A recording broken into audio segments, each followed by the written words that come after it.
Hi friends! Today we're going to read a nonfiction book about a real person named Katherine Johnson, and she's a mathematician. And the book is called Counting on Katherine, which is an awesome title for this because Katherine loves counting and loves numbers. So let's take a look and see about Katherine's real life and the amazing things she did because she loved math so much. Katherine loved to count. She counted the steps to the road, the steps up to church, the number of dishes and spoons she washed in the bright white sink. The only things she didn't count were the stars in the sky. Only a fool, she thought, would try that. Even so, the stars sparked her imagination. What was out there? Katherine yearned to know as much as she could about numbers, about the universe, about everything. Katherine's boundless curiosity turned her into a star student. She was so bright, she skipped 3 whole grades. She catapulted right past her brother, and he wasn't too happy about that. By the time Katherine turned 10, Katherine was ready for high school. But back then, America was legally segregated by race. Her town's high school didn't admit black students of any age. Katherine burned with fury. She wanted more than anything to keep learning. There was still so much to know. "Count on me," Katherine's father told her. By working night and day, he earned enough money to move the family to a town with a black high school. It was in West Virginia. Katherine loved high school. She was good at every subject, but math was still her favorite. She dreamed of becoming a research mathematician, making discoveries about the number patterns that are found in our universe. In those days, though, there were no jobs as research mathematicians for women. Professions most available to them were teaching and nursing.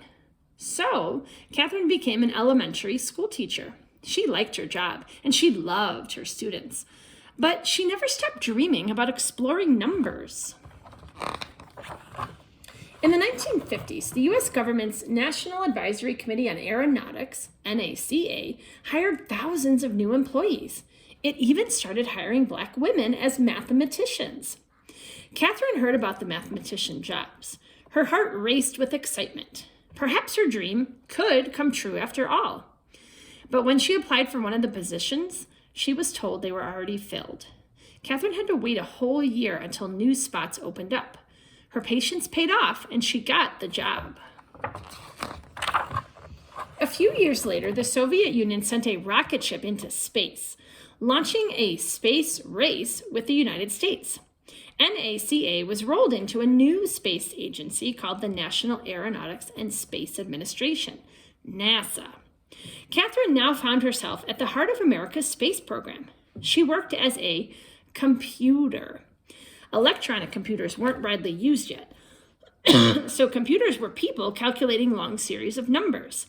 All the computers were women. They were given the tasks that men thought were boring and unimportant. But that didn't bother Katherine. She knew that without her contributions, a spaceship couldn't reach its destination or return safely to Earth. Here's why. Sending a rocket ship into space is like throwing a ball into the air. At first, the force of the throw sends the ball up and up and up. But as the energy runs out, the ball's path curves back towards the ground. Where it lands depends on what angle it was thrown and how high and how fast it flew. Because math is kind of like a language, Katherine could ask those questions. How high would the rocket ship go, and how fast would it travel? Using numbers. And numbers would provide the all-important answer. Where would it land? To find out, Katherine plotted the numbers she'd calculated on a graph. When she joined the points together, they formed a curved line. At one end of that line was Earth, and the time the rocket ship launched. At the other end was where Earth would be when the ship landed. Katherine's reputation for accuracy and strong leadership skills She was known for asking plenty of questions, got her promoted to Project Mercury, a new program designed to send the first American astronauts into space. Mercury's missions were going to be dangerous, so dangerous that even the project's star astronaut John Glenn refused to fly unless Katherine okayed the numbers. "You can count on me," she said. Glenn's spacecraft, Friendship 7, orbited Earth 3 times and returned home safely, and Glenn became a national hero. Katherine was promoted again. Now she was asked to calculate the flight path for Project Apollo, the first flights to the moon. "Count on me," she said. On July 20th, 1969, the Apollo 11 astronauts walked on the moon. Their feat was celebrated around the world. More triumphs followed. Apollo 12 rocketed to the moon in November of 1969. And Apollo 13 launched on April 11, 1970. But on the third day of Apollo 13's flight, the worst thing happened: an explosion in space. Could the crippled spaceship make it to the moon? And if it didn't, would it be able to get back home to Earth? The 3 astronauts on board were in grave peril. Commander Jim Lovell told Mission Control, "Houston, we've had a problem." Back on Earth, Katherine Johnson got a phone call. Her flight path calculations would have to be done all over again, and perfectly. It would be the toughest challenge of her life. Katherine told Mission Control, "You can count on me." She rolled up her sleeves, took a deep breath, and began doing the math. She worked hard and fast.